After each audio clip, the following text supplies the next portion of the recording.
नमस्कार, मी सागर जोशी. TV9 मराठीमध्ये आपलं स्वागत. सुरुवातीलाच एक महत्त्वाची बातमी आहे. बदलापूरच्या शाळेमध्ये आता फॉरेन्सिक टीम दाखल झाली आहे. एसआयटीच्या प्रमुख आरती सिंह या देखील शाळेमध्ये दाखल झालेल्या आहेत.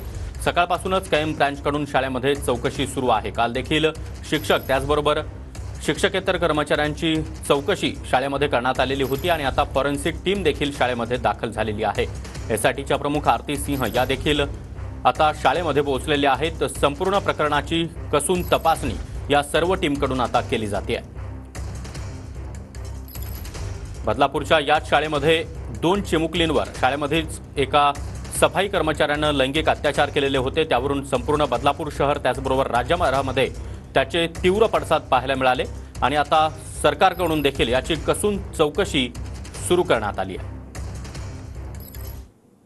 नंदुरबारमधील स्टेट बँकेच्या शाखेमध्ये महिलांमध्ये चेंगराचेंगरीचा प्रकार समोर आलाय.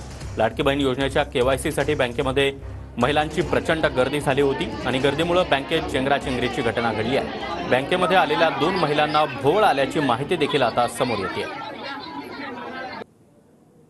लाडकी बहीण योजनेचे पैसे काढण्यासाठी अशा प्रकारे महिलांची तुफान गर्दी राज्यातील विविध बँकांमध्ये आपल्याला पाहायला मिळते.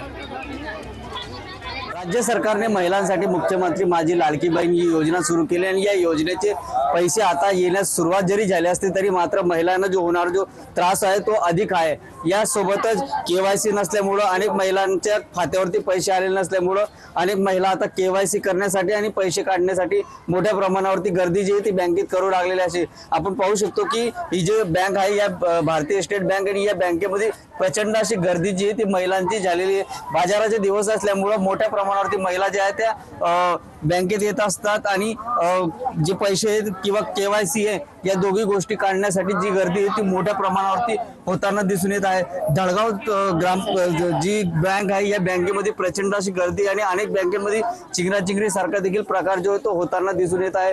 एकंदरीतच राज्य सरकारने जरी योजना चांगली आणलेली असली तरी मात्र महिलांना मोठ्या प्रमाणावरती त्रास जो याचे सहन करावा लागत आहे. पहाटेपासून महिलांना रांगेत उभं राहावं लागत असे आपला नंबर लावण्यासाठी आणि पैसे काढण्यासाठी. राज्य सरकारने महिलांना 3000 रुपये बँकेत टाकलेले आहे. मात्र ज्या महिलांचं केवायसी झालेलं नाही या महिलांना आता पैसे काढण्यासाठी मोठ्या अडचणीचा सामना जो आहे तो आता करावा लागत असल्याचे दिसून येत आहे.